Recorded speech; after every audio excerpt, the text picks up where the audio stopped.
to see Wanshing Lee play the Force Master. I was thinking that too. But unfortunately, it is the usual Blade Master, a very good one that he always does show out in the particular singles that he always does play. So Wanshing Lee out for GFAM on the left side against Kyungmin Park on his usual KFM. Yeah, we sometimes bash on Wanshing Lee during the tag for not performing too well. But you know, Wanshing Lee, as I repeatedly say, is the Blade Master who beat Jungho Yoon's Force Master twice. And it is an accomplishment that is worth repeating over and over again, because you do not beat a Force Master, let alone a Jungho Yoon fan. Wow, that is a lot of damage coming from the Blade Master. No time for Kyungmin Park to react. Oh my god! 100 to 0. And casual stuff. Look at his face. What was supposed to happen?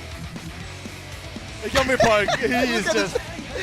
Oh my word, that is exactly what we felt probably looking at the screen. We did not believe what we were seeing on the health bar, just going down on and on and off. Yeah, and I actually had, like, if you guys saw what Kyungmin Park's face looked like, I had that face, but I'm pretty sure not because of the same reason. I had that face because Wanshing Lee, that was disgusting. Yeah. I had that face, but you know, Kyungmin Park, I don't know, but you know, unfortunately for Kyungmin Park, 100 to 0. Yeah, let's look at this. Do we even need to commentate on this? Yeah, so here the back roll chase actually happened with the aerial, with the knockback, well, after the re-knock-up. Yeah. Knockback, boom, with the flock of blades, chases that with the dragon tongue, into the re-knock-up. So Kyungmin Park should have tab escaped before that knock-up happened, but, you know, I don't know. Kyungmin Park? Maybe Kyungmin Park underestimated the damage output that the Blade Master could have, but tab escape was there. He didn't use it once for this entire match, which was a very short match, to be fair. It was about, can we call that one 15 seconds cut? I don't know. I saw like 25 seconds. But you know, it feels... Well, it was super fast. It was very, very fast. And you know, Wanshing Lee doing a very good job with GFAM. It just seemed like just by looking at the two teams and from what the matches that they have played in the first 2 weeks, I would have wanted to say that G-Touring was the stronger side compared to GFAM.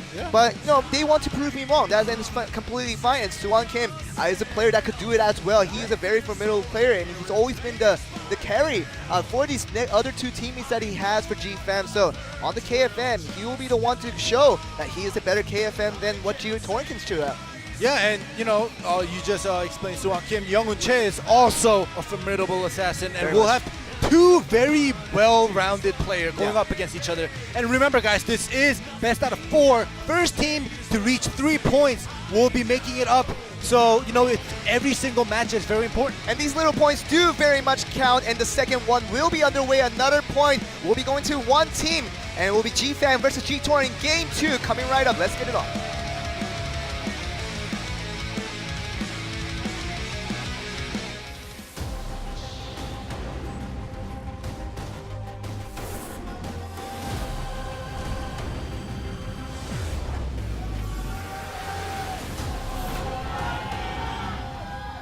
So much cheers coming in from both sides, but as you do mention, ending, this is a best of 4, and every point does count a lot more than it does for a best of 7. So Young-Hoon Che getting a point back for his team will be crucial here against what is against a very strong side of Suwon Kim. Exactly, this is best out of 4. Each point matters, and Young-Hoon Che makes his offensive move.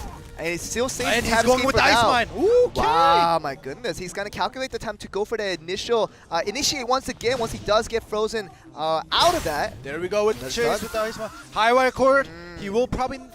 Unless he uses a tab escape. Ooh, he electrifies him. Okay. Usually we see a knockdown or a pull-in. Yep. So KFM, Suwon Kim, trying to say that tab escape for much as he can, but he does use it now. But he knows the consequences of not having a tab escape against an assassin, especially when you're against a good one like Young-Hoon Che. But Young-Hoon Che, I'm telling you, this guy can use a bomb bar like no other assassin we know. But another stun coming up. This might be the aerial cutting into the damage, but KFM, Suwon Kim is trying to put that initiate counter back onto him. That did it, that back roll tech chase. Young-Hoon Che went for it, it did not connect. Oh, the stun, the bomb bar onto the aerial. That's going to be enough damage. 7 seconds is what he has to stall out. But there's no way for him to escape that stun. And Young-Hoon Che, a clean finish against this KFM of Suwon Kim. All right, well, you know, one point apiece, so we won't be going into set 4. We will now. We're gonna get ready for set 3, which is tag worth 2 points. So whichever team wins this tag will be going up and facing coup d'etat for the second seed. And I know we're gonna go to the replay ending, but I want to ask you, Young Che put a lot of damage in the early parts of that when he got the initial stun onto KFM, but should have Suwon Kim use that tab escape earlier. I knew you were gonna ask that, and it was good for him to save that, because if he had he used that tab escape earlier, he would have gotten CC'd and died earlier. That is already 50% though. That's why I wanted to ask you. And was it? I know you always say that against it, that you have to be especially careful about using your tab escapes wisely, especially when you only have one escape. It is true, but you know, when you have so little health to work with, I believe that the tab escape just serves a less value. That's just what I'm thinking of it. And whether it was the right choice, in the end, Suwon Kim does lose out, but we're gonna have to continue to see in these next counterparts where where a player goes up against an assassin, whether to take the all-out damage or whether to use the trades with the tab escape early. It's still gonna be up for a question. Well, like personally, yeah, you could be up for a question, but I made up my mind. I think what Suwon Kim did was the best situational decision that he made to save it up. But like you said, everybody has their own opinion, so it could be up for question. But now we are getting ready for set 3. And set 3 will be the tag match. We'll decide it all for this particular series between the G-Fam and G-Touring, and the G-Series matchup will end relatively quickly. But going back to that point though, I want to ask Jae-sung if I do get an opportunity to meet him once in the studio. Then I'd like to ask him that question and see what his answer is. You'll probably get the similar answer to what I gave you. But you can always ask him. I'm going to try. I'm going to try. Give it a try. But yes, on screen right now we have G-Touring's Gyeongmin Park, and the music has changed, and we will be getting ready for the last matchup of G-Fam and G-Touring. Let's get it on.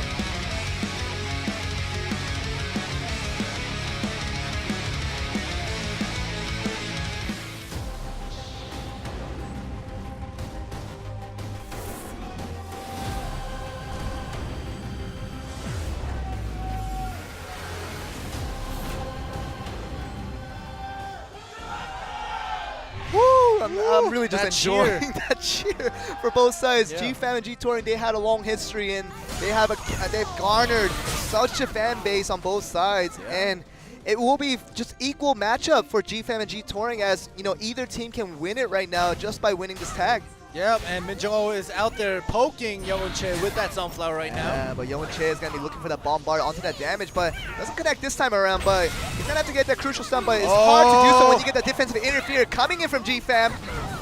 Okay, the reactionary. They're both taking so much damage. Young Che as well as Min Jung-ho. Oh, Min Jung-ho a lot of damage right now. That is too much damage coming from that bombard from Young Che onto Min Jung-ho, which forces her to tag out immediately, and Suwon Kim will be the next man out for G-Fam. Yeah, Woo Bin-cha comes in with the Blade Dancer. Young Che decides to tag out as well. A surprising amount of damage going from that 2v2 reaction and interfere coming from both sides, but we didn't expect that much damage coming in. But we see the first sleeping man. Yeah, he is taking a nap. Of day 6, and it is Suwon Kim having a good little nap. But Woo Bin-cha, he knows that he has to be careful before he approaches that sleeping tiger. Yeah. Are you done taking a nap? We're gonna stop commentating until he wakes up. Let's be quiet. There we go. There we go. He heard us and he wanted to move out. So Woo Bin-cha getting a good initiate without taking any punishment from it. Lightning draw, putting in a good damage. And Suwon Kim takes a little bit of damage, but it forces Wonshik Lee to come in on that defensive interfere. Yep, and Suwon Kim makes that offensive with the Rising Dragon. Tab escape is used by Gyeongmin Park. KFM mirror match. Wow, and Gyeongmin Park trying to prove who's boss with that KFM. Putting in that interfere, coming in from Young Che on the assassin, putting in a lot of damage onto Suwon Kim, and that's going to be 50% damage already going against Suwon Kim on that KFM. Yeah, and it is still the mirror match right now. All Tremor tags out. Wonshik Lee comes in. But actually Wonshik Lee, as soon as he comes in, he does get chased into the air. And KFM, Gyeongmin Park is kind of looking to do some more work on this opposition. But she goes on the aerial himself, the Wonshik Lee, puts him into the air. But the interfere coming in from Woo Bin-cha to put that lightning draw, a defensive one, putting in the damage while he is still there. Block the blades, knocks him back. There you go. Defensive interfere again on G-Touring side. And Wonshik Lee, actually taking the damage from that bombard. But Wonshik Lee forces out the interfere coming in from Min Jung-ho on the defensive end, but it still takes a lot of damage before that is done with though. Wonshik, I hope you tag out. I hope you don't make the mistake He has of two not tag tagging points. He has 2 tag points that he can still spare, so it was a very smart choice for him to tag out there. So Samurai Min Jung-ho is back onto the field, and she didn't have a good time the first time she was up, but she has to have a better contribution for her team. if she wants to give her team a victory here for GFAM. Yeah, there we go. KFM ignoring the cat, coming in, but still gets knocked down by the cat. Okay, Yeah. taking some damage with that Rumble Bait. The heal coming from the summoner is very casual, but Gyeongmin Park tries to go for that damage, tries to negate many of that healing, but the cat tries to put in the annoyance onto the opposition. But that's actually the attack point used on the taking some Youngwon damage. The Youngwon comes out using that tag points. Gyeongmin Park, he could have stalled that for the next 10 seconds or so. He would have got a free tag, but he couldn't wait that long and uses the tag points to bring Youngwon back on the field. Yeah, and Youngwon probably has like 35 to 40% health right now, healing little by little. Yep. However, you know, summoner Min Jung-ho, if she pops off, she can just finish off Literally. Youngwon. And we know the summoner is about a class that can put out the burst of damage that can finish off an opposition instantly, and that 40% health approximately from Youngwon will be an easy piece of cake for Min Jung-ho if she gets the right opportunity. But right now she's trying to look for the particular opportunity that we're talking about, but it's a little hard to do so with but she's getting close. She forced him to use his tab escape, so she's going step by step right now. So perhaps using that interfere would be the option for the side of GFAM. Trying to get the stun in, so this is his chance now. KFM trying to do work. Dragon pulls him in. Oh, but the defensive interfere coming in, but it takes a lot of damage before he could make that done. But the lightning draw, putting in the damage onto Min Jung-ho, so a trade of damage going towards both sides. Min Jung-ho taking additional damage from the side of G Touring, and that's not even good enough damage to knock out Youngwon from the interfere from Wanxing Lee. Youngwon interfered in just to die. Oh, the hammer! And that's going to be a lot of damage going on to Gyeongmin Park from the summoner damage. Wow, this is what you can do with the summoner. We got that Rumble Bee in this tag match with the summoner. Tons of damage going out. And GFAM is suddenly so much ahead in the side of G Touring, and the opposition now has one man down, and it is crucially the assassin that can be the main DPS role for this side of G Touring. But with that man knocked down, they're gonna have to look for a lot more things to do. But the Suwon Kim putting in that combo onto him, forcing out the defensive interfere now. Triple kick lands again. On Suwon Kim this time around. Yep, and Wanxing Lee does come back out using that tag point. So now GFAM is all out of their tag points except Wanxing Lee. He can use that last tag point for himself. But G Touring, on the other hand, also only has one tag point to work with. The tag point is going to be used, but Wanxing Lee is still out on the field. Yeah, it looks overall more comfortable for GFAM right now. There we go. The Blade Master ultimate hitting about 2.5 stacks of that. And Suwon Kim finally using that last tag point out to bring Suwon Kim back on the field. The ultimate is going to be looking to make some work. And that is like the ultimate. That's the counter ult coming in for Suwon Kim. That actually connects onto the opposition KFM. That is going to be the second man out for G Touring, and Woo Min-cha is the last man standing. And let me remind you guys, if you lose from here, you're going home. Whether it be GFAM or G Touring, right now it looks more like G Touring will be going home. Wow, we didn't expect GFAM to put out such a fight, and Min Jung-ho, who has played poorly for the first appearance that she made in this tag, came out for the second appearance and did much better contributing for her team. And that might have been the beginning for it all, but Woo Min-cha is getting out to the field, trying to put in the aerial, the second aerial, most likely coming in away, and that is going to be the lightning draw. Doesn't come up, but it's going to put in the Phantom Grip and freeze him up as well. Yeah, Suwon Kim uses a mid-frost, this is stun on from the Suwon Kim, and this is the underground, and there's no escape, and this is going to be the continuous amount of damage onto the aerial, to the continuous damage, and doesn't knock down, doesn't happen, another aerial, and that will be the finish for the side of GFAM, and they will move on to this next round. And they seem very happy.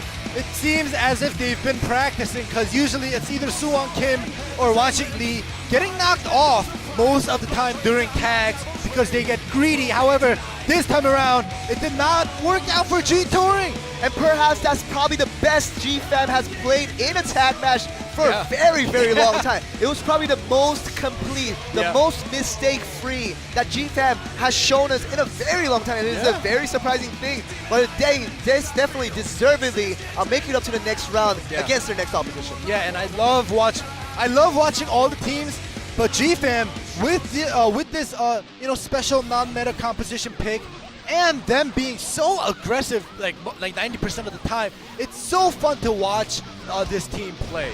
And you guys can now Twitch chat cheer for the non-meta. Let's hail it high, and because they've won out against a very strong G Touring side, and their next opponent is Wukudeta, but definitely a tougher opposition. But by the way they've shown themselves against GC Busan Red, they don't seem like the strongest team in the tournament right now. So GFAM are probably not going to count themselves out quite just yet. They're going to have to look for their opportunities and hopefully have a good chance against Wukudeta.